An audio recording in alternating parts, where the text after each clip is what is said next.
Welcome to Podtail Podcast, the season 10, episode 2.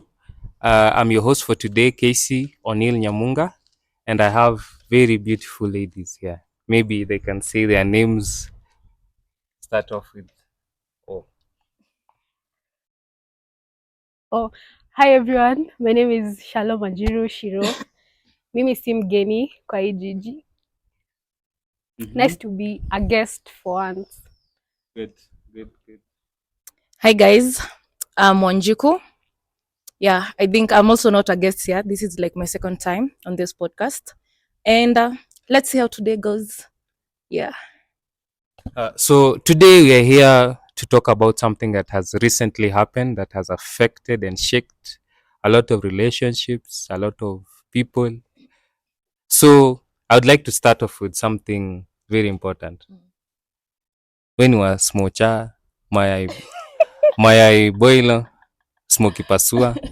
Hapo kwa smocha, Yeah. kuna wakati unaweza I'm a smocha fan, but I love my boy zaidi. My boy. Mm. And what about you, miss? Smoky na pilipili mingi. Pilipili kwe mingi. Okay.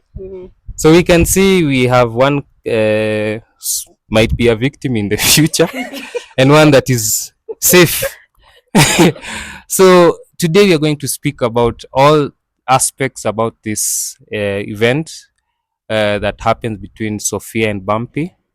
There are various characters in this story. We have the mother-in-law for both sides. We have the smocha guy. We have the baby mamas. We have the Sophia herself, Bumpy. So each one of them has a role to play in this issue. So an overview about this story is that there is a lot of gender-based violence. There is a lot of manipulation. There's a lot of emotional distress in both the characters, and also you can see how each of these characters in this story, the mother, the lady who was doing the chores in the house, for those who can remember, how they made this story go further, made this story evolve to what it is today. So maybe I can start by saying, whose mistake do you think this whole story lies on? Mm-hmm. I'd say like everyone had a part they played in making that relationship turn out how it turned out. From the baby mama, from Bumpy to Sophia, to the ladies who used to come, to the mother-in-laws, the brother, the other guy said he had a brother, like Bumpy had a brother, and the dad also. I had the dad was in the picture too. Yeah, like so everyone contributed. Kila mtu aliweka kuni kwa hiyo moto, kila mtu aliweka kuni kwa hiyo moto. So, but not the extent to which who contributed to what amount of damage. Now that's the difference. Yeah. For you, who do you feel like was the main culprit in this whole story? Okay, I feel like what she has said is right. But I think Bumpy, because it's like alimspot tu akajua bas. I have someone to finish. I have decided to finish her. That's what I think Bumpy is like the biggest culprit hapo. I'd say that for me, as the host, I believe that the mother of Sophia is the main culprit. Okay, why? Why? You'd say, you see, this girl, Sophia, is 20 years old. Yeah. And I believe in the family structure, the mother guides the lady, and sometimes ladies are emotional. You already know this. So you need support from your mother. And once you make a mistake, your mother should be able to correct you in a way that allows you to learn from your mistakes. And the mother was there judging every activity that Sophia was involved in. She was just, the only thing she felt strongly about is when she heard that she was trying to talk to another man. You telling her you're still going after men after you know what your situation is. So you're not addressing the issue, rather than guilt tripping the lady, pushing her to look for any person that is going to offer her solace and validation, because you don't get it at home. Yeah. So Sophia moves on. finds this guy who is there during this whole ordeal, and you end up sticking with this person because you feel like they stuck by you when you were having it rough. So I think that is where this whole story started. So the second in line is Sophia herself. She's a grown woman. What is she doing? 20 years. 20 years equal grown woman. Good think. I think about myself when I was 20. I was not like this. I was so stupid and so dumb. The decisions we make at 20, like hata frontal lobe bado ijadevelop, kitovu bado ijapona, man. I'm just a child. And okay, the part you've said about Sophia's mother being like the big contributor of this situation, partly it's true, but she's not the biggest contributor. Yes, Sophia went to seek validation and solace at another place, but that doesn't make the mom be the one that was on the wrong this whole time. The monster here is Bumpy, because you're a 30 what? Aguka. Chasing after 20 a 20-year-old. 20-year-old. That's not right. At all. So, like, you see age difference, when you talk about age difference, if you're talking about maybe a 29-year-old lady with a 39-year-old man, that makes sense. Yeah. Because these two are grown-ups. Like, they already know, they've experienced life, they know the decisions they can make, what can work for them, and all that and all that. But a 20-year-old and a 31-year-old, no. Oh, please. Okay, it brings me to my point. We hear a lot that ladies say, I can't date someone in my own age bracket. You see, you can't date someone the same age as you can't date someone younger than you. And you can see it's common sense in a way that a guy that is your same age, the worst they can do is cheat. The worst they can do is cheat. Trust me. Most times they don't even have the enough money to cheat because cheating is expensive. Yeah, true. Cheating is expensive. So if you are dealing with someone in your age gap, you can easily avoid this situation. Wouldn't you agree? I would agree on that. But at least tuseme 2 to 3 years si mbaya. Date someone like 2 to 3 years hapo. See a whole 10-year gap hapo. You? Someone who can date even someone who is 15 years older. Hapo hivyo kwenye umesema 2 to 3 years is okay. But also I think it also depends with what you're looking for in a relationship. Because if I genuinely want a relationship to work out and to grow into something marriage, something better, family, if you're if a relationship I want like something to grow into marriage, the unity, 2 to 3 years makes sense. Yeah. Because we like living now the same life. Yeah. But now if I go to get married to a 40-year-old, we are ameshaji established, like he knows his way of life, so most of the times we won't be on the same path. And yes, most people don't love dating people their age. Alafu pia these men now that is wanapenda watu younger because they can manipulate. Exactly. It's easy to manipulate a 20-year-old. Someone who is 19 to 24, 25 hapo hivyo. It's so easy to manipulate them. But sasa frontal lobe ukishafika hapo 25 kuendelea, kidogo azi we unacheza akili na I'm not playing these games. So that's very good, but I can speak from men. Kama inaweza. As long as si miaka ya kwenda kamiti 25 years. For most guys, wanasonga nalo. So, for this for this case, we feel like these women have a greater responsibility in choosing the age gap they go for, because men are easily swayed towards any other age. Yeah. So that is why I believe, aside from the fact that Sophia was an old enough lady, she also occupied the role of a lady in picking up the age gap she would like for herself. And I understand the situation under which she picked this guy. She was busy. Her life, we can see from the story, that she didn't speak about her friends during that time. She didn't speak about her best friend. She didn't speak about a circle aside from going to work and going to the smocha and going back to the house. No support system can be seen there. So it's easier for her to get entrapped into this situation with this guy. So it comes to the third guy, I believe, is Bumpy. Bumpy is a man, I believe.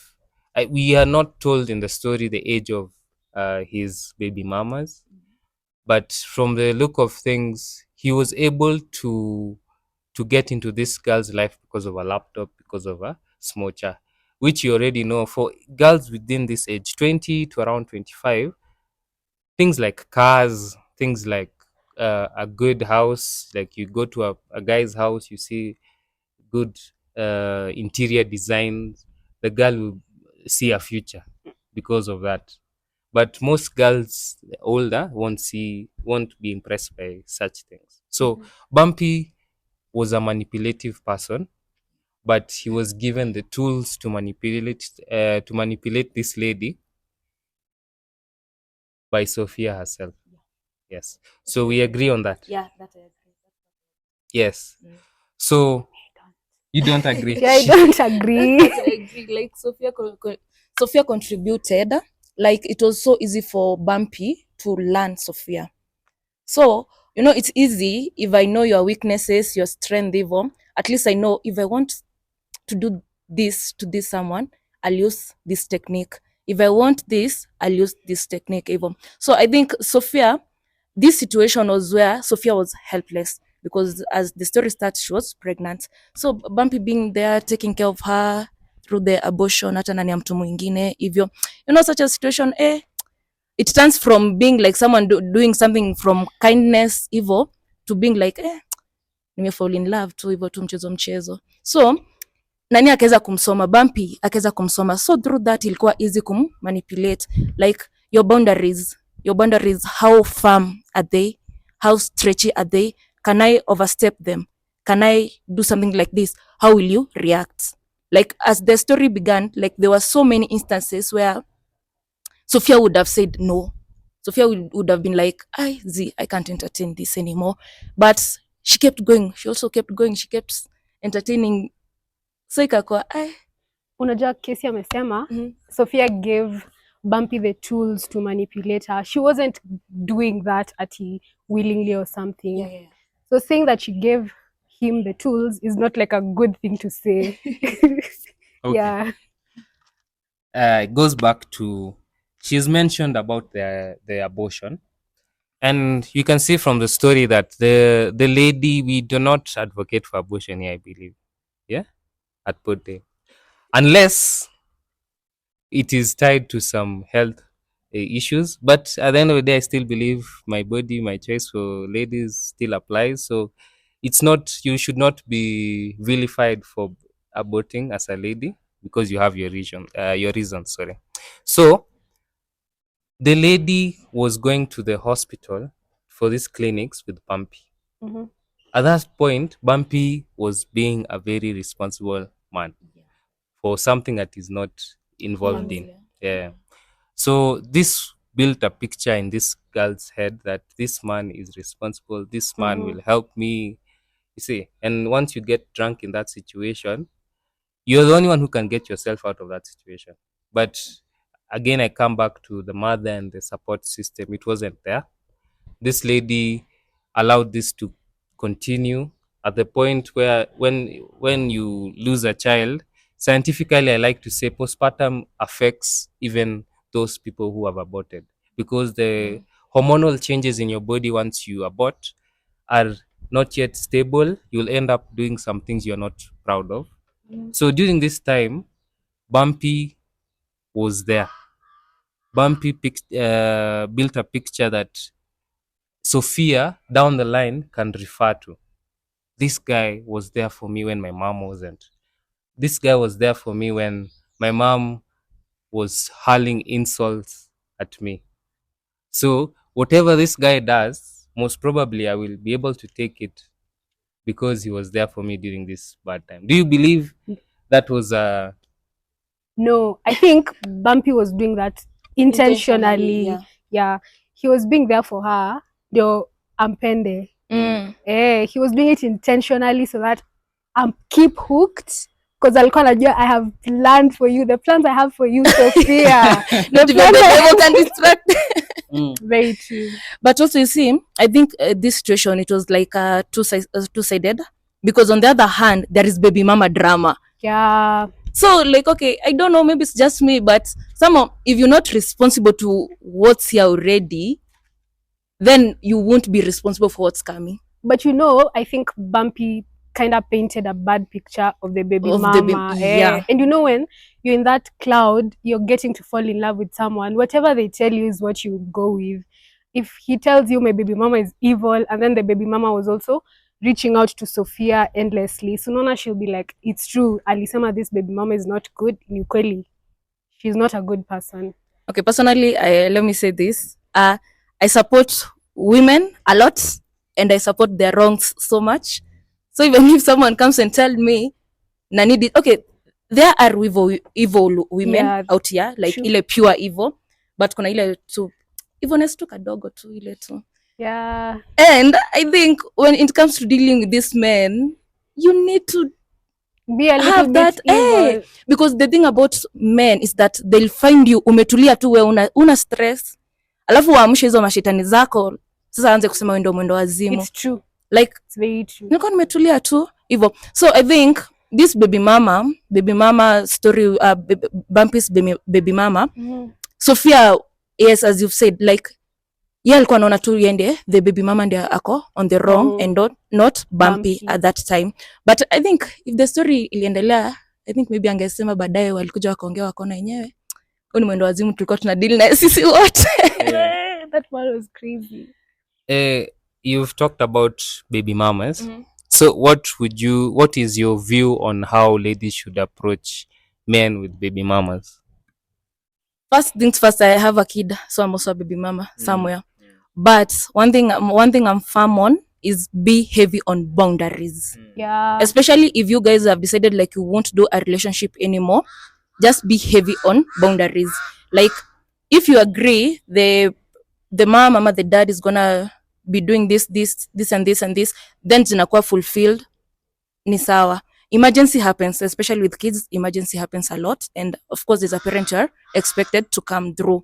But now the moment you see me as a baby mama, the moment, let's say I am dating someone and they're not my baby daddy, the moment I allow my baby daddy to have access to my partner, I've already lost my boundaries. Because my baby daddy is not supposed to be in any communication with my partner. Because what are they communicating about? How about you? I think it all comes down to who you are as a person. Like, if you guys are mature enough to, venye amesema, boundaries, to respect each other's boundaries, well and good.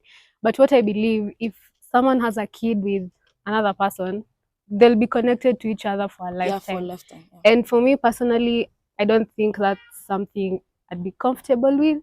And it's okay, single. Yeah. Okay, some men might say, a saying, pali baby mama yuko rematch ni rahisi.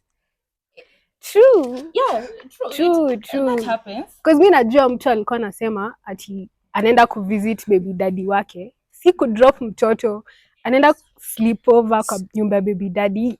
Sleepover. I think also that also downs to boundaries. Hivyo tu. Exactly. Juu kama mliachana na mtu, si mliachana like peleka mtoto. Personally mimi hata tukiachana tu hata na mtu tu hivyo. Si tuliachana, we have no business talking ama sijui engaging in anything like many months ama years later. Yeah. It all boils down to boundaries. Alafu also what she said, also you, like, you know, there's someone who knows kabisa weka uko na baby daddy, baby mama pahali, we can't. And it's okay people to have preference. It's okay people to be firm on their choices, because you know, maybe at some point, you know, maybe you've dealt with baby mama drama somewhere else, ama your baby daddy drama, and you don't want to be part of that anymore. So it's all I think this whole thing will got to boil down to boundaries and how heavy you are on them. Yeah. Okay, that is good. So baby mamas, baby daddies is a issue that is now cropping up in our society, and we have to deal with it. We have to accept it is something that is there. So my view is that there should be a way where all parties involved are brought together on the table, whereby, you see, it's good to put boundaries, as you said, but now I believe transparency is where the guy, if he's a baby daddy and he's trying to date someone else, they should bring also the baby mama on the table and say, "Baby, I'm dating this girl and I'll be going here." The baby mama, it's hard because it's easy to say, than because the baby mama might be, or the baby daddy might be, have uh, harness some bad feelings towards the lady or the baby daddy, or the other way around. So so for this lady, to the baby mamas, to reach out to Sophia, I believe, although it wasn't under a structured environment, it was the right thing. It was good to happen because No. No. But go on. okay, Because if I'm dating, my partner has no business being in communication with my baby daddy. Exactly. Why are they And talking? pia mimi mwenyewe I'm not supposed to entertain such a thing. It's true. That to happen, because kumaanisha if they're getting to them is to get me. So we must be in constant communication hivyo. Alafu pia make sure like when you parting, you guys have parted in good spirits, so hakuna bad blood, because your bad blood ndio inaletaga hizi drama mingi afterwards. Alafu also being mature too in such a situation, because si tuliachana, yes tulipata mtoi, but for the interest ya mtoto let us come together, but anything past that, hata vile unasema sijui baby mama to come on board kuambia sijui I'm dating huyu hivi, it's not part of our business.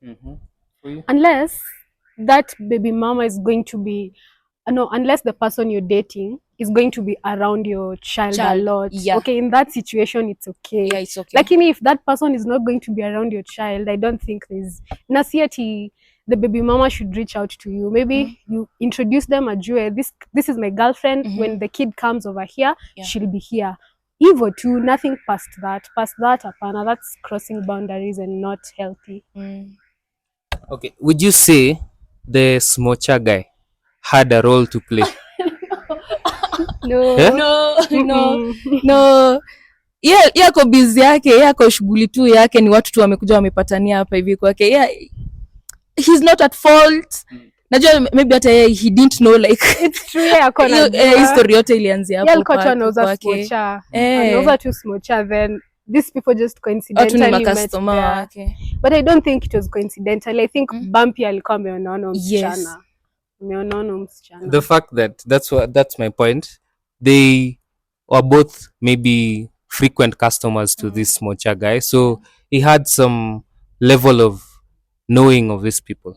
So he would have been able to tell this lady, hey, be careful this guy. Do you believe that would be the best move? No, because now hata at the time hapo kuivo kwa smocha, nothing had started. Ni vile tu tuna bump each other, maybe unaenda tu kubai smocha hapo hivyo pia mimi, so tunapatana tu hivyo. So imagine kama saizi where I go not to buy smocha, at that lady ende aniambie, but you know that guy is not, I'll be like, radako msee, wewe si uze mayai bana msee mwana ingia maisha yangu hata sikujui. So you can see smocha has been vindicated. So ongeza yako moja hapo. So another thing is, let's get it spicy. The sexual life today. You can see from the story that I don't know if it's the sex drive. I don't know if it's trying to new things. What is your view on the threesomes that were going on the Sophia and Bumpy story? Personally, I'd love to say I'm someone who usually tell people so often, you won't know if a sexual act will give you so much pleasure if you don't try it. Like, be open, explore, hivyo. But that needs with one partner. When you exploring sex, haitaki ukuwe na multiple partners. Inataka ukuwe na one partner. And also pia ujue mwenyewe, there are things I can't try. Like, personally, like kuna place siwezi pita, kuna kitu kiniambia tufanye, anko asanti, we wacha tu mimi niende home. Like sitawezana.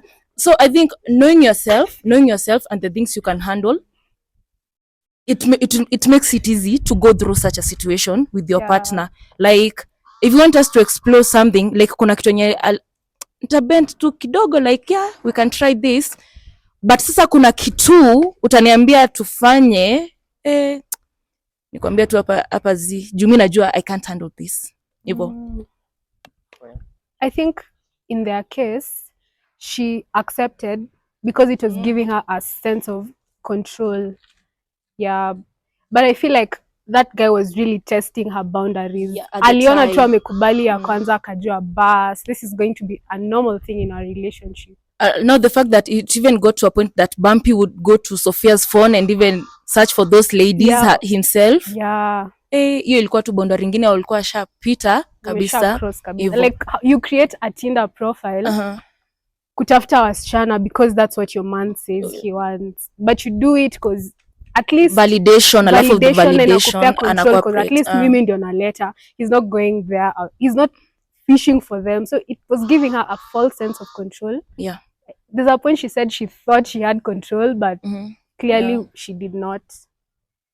During those threesomes, you could tell Sophia wasn't comfortable. Exactly. She said it, she wasn't comfortable. So would you say these ladies that still participated in this threesomes had a role to play in her abuse? Yeah, they are did. They culprits or are they also victims?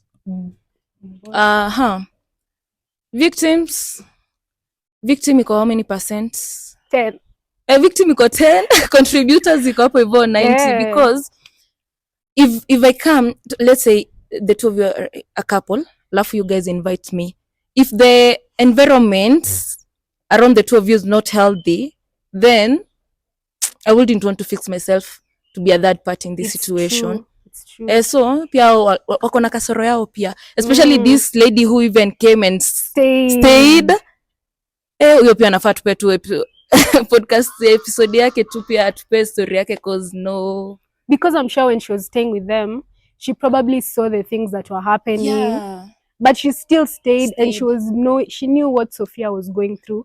Lakini bado I think she's staying. Also a culprit in the story. Yeah, and also a victim to some extent. Because there is a part she says where Bumpy told her she's also not supposed to go outside and seek other sexual partners because she's with him. And also now there are two women in this house, both of them, none is being satisfied even sexually, and you still saying kwanza wewe ni watatu endo umejileta, like it's crazy. It's like I'm trying to understand what kind of hold Bumpy had on these women, because Illuminati. No way. To a question which is also a highlight is, what do you think Bumpy looks like? I'd not even say about looks. Average looking Kenyan man. Probably a short dude. I wouldn't say short. No, he's not short. He's not short. Like, sorry, but he's giving a short man energy. He's not short. Some at average up hivyo 6'1" hivyo. 6'1". Dark hivyo. But what he has a sweet tongue. Like he knows his way with words. And he studies. Yes, and he studies. Like he allows himself to like take in kwanza before kutoa move. Yeah. So, and some average looking Kenyan man, mtu dark, 6 hapo hivyo. Not very. Amenyoa kama wewe hivyo pia. But then tuseme actually you're the perfect example of an average Kenyan looking man. Yeah. Case you made to average. Like as unajua tunapatiana at average. I don't take that from you. Yeah, so I don't think like this person mwenye hata ana stand out kwa crowd hivyo sana. Ni mtu huwezi notice. Ni mtu tu huwezi notice, but amejua tu perfect his game. The art of manipulation. Yes. Okay, so you can say Bumpy can be any man. Yes. Any man out there can be a Bumpy. A next Bumpy. So you see, Bumpy was involved with Sophia when he had the money, he had the job, he had the power over Sophia in various aspects, financially, and also in terms of just being older than Sophia. But we can see from the story that Bumpy at a time, his job wasn't doing quite well, and Sophia took up the ranks and started supporting the family.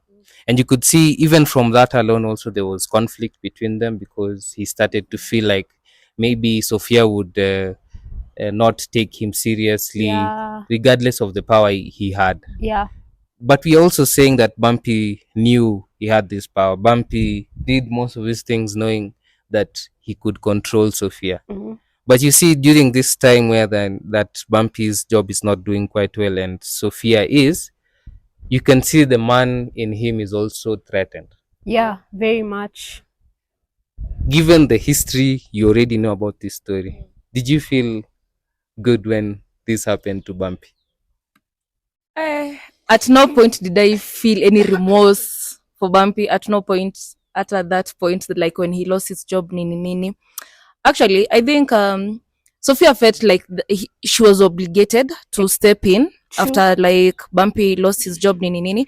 But no, my main issue there was when now Bumpy was also saying he doesn't want a housemaid to help in the house, because you're not making sense here. You're not providing. I have a baby. Ushanitesa na watu 50 sijui ngapi. Also, you don't want me to go to get a help. But also, I think ni better kupata help, because Bumpy angefanya kwa baby mama mwingine. They didn't feel bad for Bumpy, but the fact that Bumpy asked Sophia for money they had something with the boys, and he was going to see another lady, the audacity. Like alinunua pia audacity twende tununue pia. Also, I need to approach life like that, with that type of audacity. You've reminded me, along the story, there was another baby mama who came in. I think that would have been like my 13th reason. Because what do you mean hadi unataka details zake, now you get birth certificate? Are you mad? And then the guy is crazy enough to say he's playing a part. Alafu now Sophia was also feeling bad because ati asipompe hizo pesa bado atakuja atandikwe. This guy will still cheat. So she had just to give him the money, and I'll spoil watu wengine. I'd follow you guys, neza watandika. Cause hiyo ni nini? Pesa yangu unaenda alafu unakuja kukataa. You gaslight me into believing I'm crazy and you're the good person, and I'm believing things that people are telling me. That was so crazy. So I didn't feel bad when he lost his job. He kind of deserved it. Okay. I still believe two wrongs don't make a right. So some people there, Bumpy was sad. He lost his job, man. So Bumpy was sad. So he was sad. Bumpy was sad. So we also see other parties, the mothers. The mother to Bumpy was there telling Sophia, vumilia ndoa. Marriages are hard. You should be able to go through these rocky marriages and come out on the other side. No, there's this story that there is no marriage that is smooth. Yeah. What is your view on how marriages, once they get to this rocky stage, may not be sexual or physical abuse, but some rocky stage in a marriage, how should ladies in this situation react to this marriage? When they say like marriages are not rocky, I believe it. It's true. Like marriages are not just all bed of roses. Kuna it's ups and it's downs. But what I know, the downs in a relationship, it's not cheating. Yes. It's not forcing me into threesomes. Yes. It's not you beating me. It's not you raping me. Those are not the downs that people should be going through in relationship. And also, this goes to older women. If you're an older woman watching this, stop advising younger ladies to stick in relationship just because relationships are not easy. Yeah. Just because you were able to tolerate something, a situation, that doesn't mean younger ladies should. We live in a better society than we used to in the past. So if situation is so rocky, kila mtu tuende kwao. It's true. Mnaweza acha kupendana lakini watu wako wengi bado wanawapenda. Hivyo. And also for ladies, the things that you're supposed to like stand in relationship ni like loss of a child, loss of maybe your partner's parents, if your sibling, if your job, businesses being down, if your finance, if your... But once it goes to an extent of violence, rape, disrespect, hiyo sasa achana tu nayo. Si must. It's true. That's good. So we also see other parties during Sophia and Bumpy's physical abuse. We see officials, government officials, police, they're taking it lightly, telling them, go back, you just speak in the house and this issue will be done with. Do you believe that there is an what is it called? Yes, towards sexual abuse and physical abuse, especially in relationships. In relationships, because if you go ahead and tell someone, my husband said me, someone will be like, "Ay, apana, how can your husband do that to you? You do it already freely." Yeah, exactly. And then if you go tell like men at I'm being hit, someone will say, oh, maybe you're the one who's provoking him. Like the police alisema ati watu wenye wamekuwa in the same bed, you guys will just, and I was like, why would you say such a thing?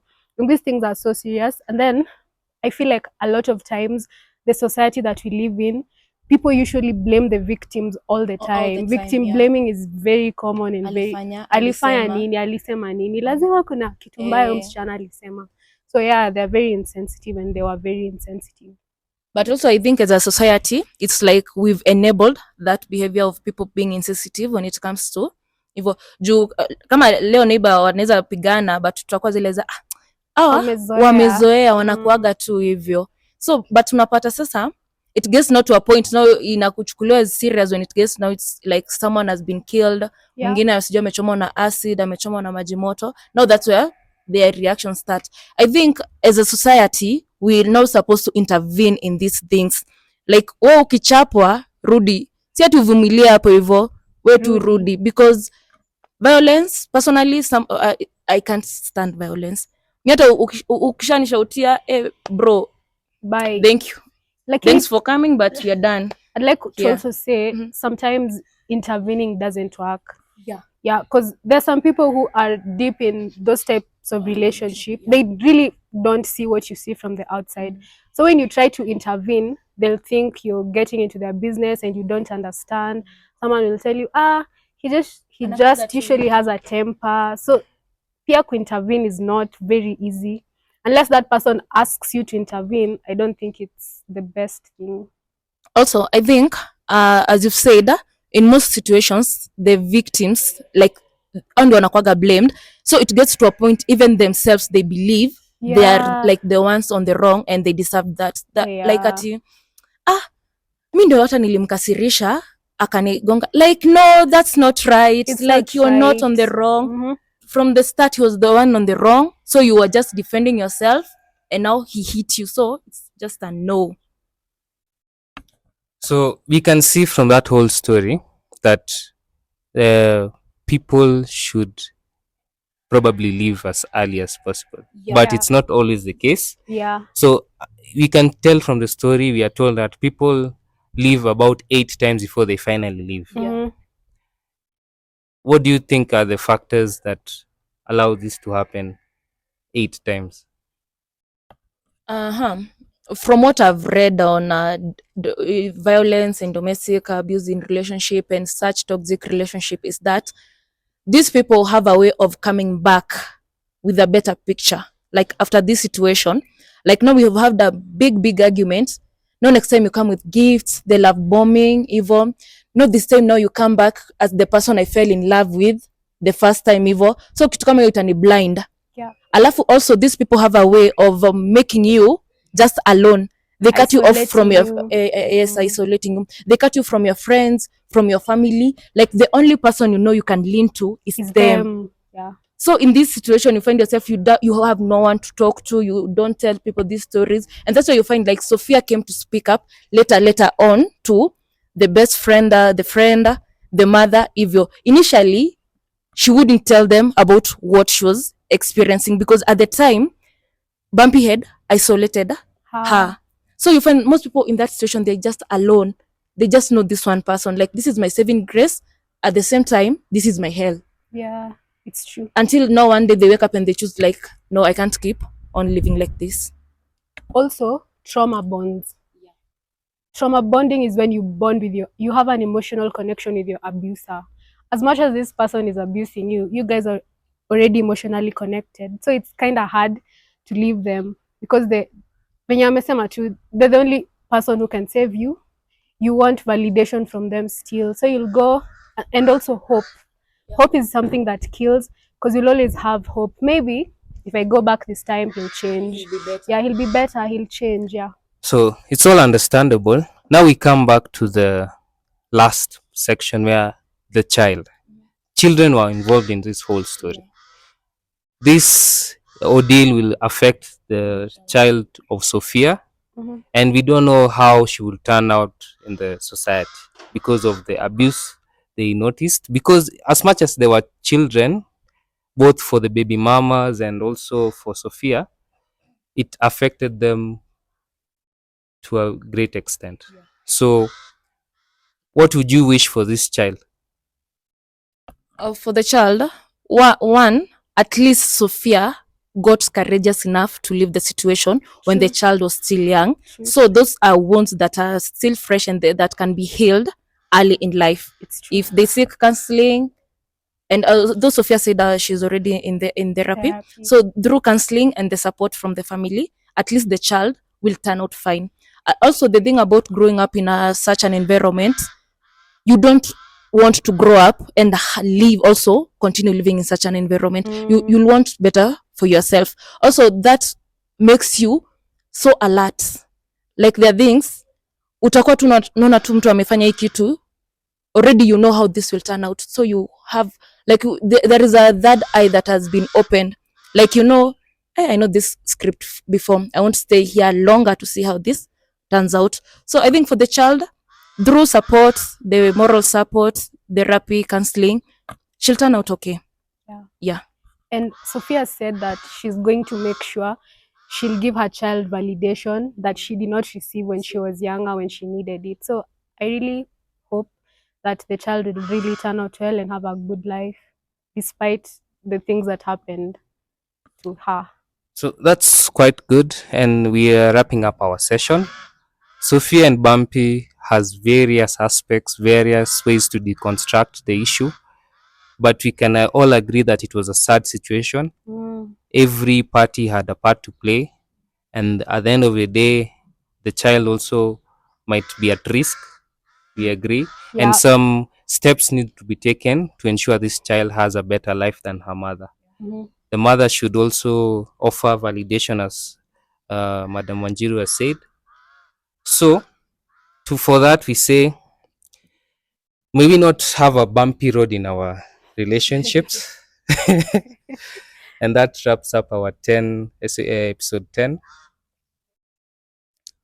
season 2. Hey, Haibo. clip hapo nianze tena clip. Haya, that wraps up our season 10, episode 2. It has been me, Casey O'Neill Nyamunga, your host, and our beautiful ladies here called Wanjiku, namkuja niwapikia chapo. And also, my parting shot. Yes, I make some chapos, amazing chapatis. So, mkuje niwapikie. Also, my parting shot, in this century that we're living in, when you go into a relationship, choose yourself.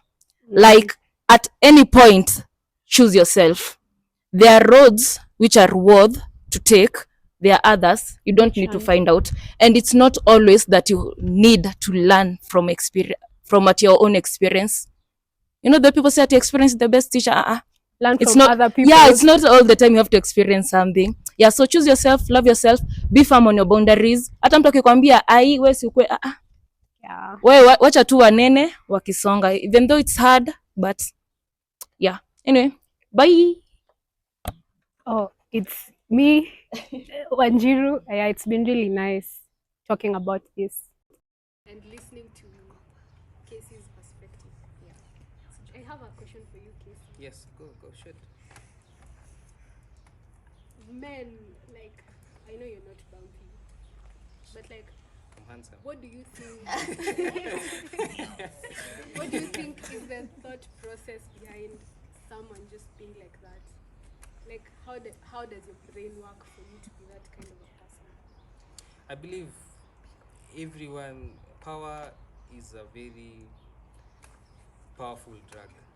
A man given power through age, through money, different types of men use this power differently, and I believe the power that Bumpy was given, coupled with the ego which every man has, gave him the tools to take advantage of Sophia. Yeah. So I think that is my view on how this ended up being like this. Yeah. Oh, questions from the crowd. The audience are fired up. Yeah. I think sijika kuna kazini ya Sophia. But they can go ahead. I wanted to say no need for the camera. I wanted to say, number one, Bumpy, I feel like Bumpy was raised up like no respect for women kwanza. I feel like it started with his dad. Ukisikia tu response ya baba yake when that case was happening. Yeah. Alikuwa take seriously. Alikuwa like weka kaa tu hapo mpaka nakuja and I think he saw his mother being abused like that and took it up. Yani akaifanya ikwe multiply, unaona? Alafu pia the mom obviously did not teach him any sense of accountability at all. So ndo maana alikuwa ana feel very comfortable, anaishi nyumbani, anachapa bibi yake nyumbani, alafu anapeleka mtoto kwa mama yake, alafu mama yake anakutua hapo tu wendo umefanya sijui nini. The other thing is, I think our law enforcement, the police, wamekuwa desensitized na hii issue ya domestic violence. Because I know of a couple, when the wife found the husband with his sister in bed, akakata bwana mapua na panga, like na panga, and they got back together. So hizo instances, I think nimefanya mapolisi tu wako like watarudiana tu. So yeah, and then I feel also Bumpy alikuwa na feed off sadness. This guy was a sadist. Because the man alileta udem, the third chick, kwa nyumba. Alafu he was not even sleeping with her. He was not sleeping with her. Anamweka tu. Yani amarinate tu hapo, asira ipande, achamike kabisa. Sinyanaenda kubust hivi. Ndio anakujao. So yeah, anyone else in the umejam? Me, I'm on that question that you asked, Casey, that how old, as in age difference yenye inafaa kuwa. What if Bumpy and Sophia ended up well? Well, so age difference doesn't matter. Mystery na Bumpy, what did the nigga do and what did the girl do? As in kunafaa kwa na hiyo boundary na stuff ya narcissism and manipulation, ndio mtu apendwe and stuff. That's what ended them there. Yeah. So age difference haimati. Kwa age difference, mimi sijasikia mtu wa 25 amechapa mtu wa 25. Wanatandikana tu. Sawa. Kusema kuna toxic relationships in university. There are, but I don't feel mbaya tu. Anyway, we all have views on this matter. It's a serious matter. We should have this conversation on this matter. So we welcome everyone of our audience to offer their insights on this matter and comment, like, share pictures of Bumpy if you have it, you need it. Yeah, we normalize women shaming. That's something you should normalize. And also women shaming. Yeah. Women are showing men dust here, so they should also be. Also, like this thing is not abuse and shaming. I think it's true. 1-1. So if you have your version of a lady with a Bumpy, our comment sections have enough story. So thank you very much. Bye from us, Podtail.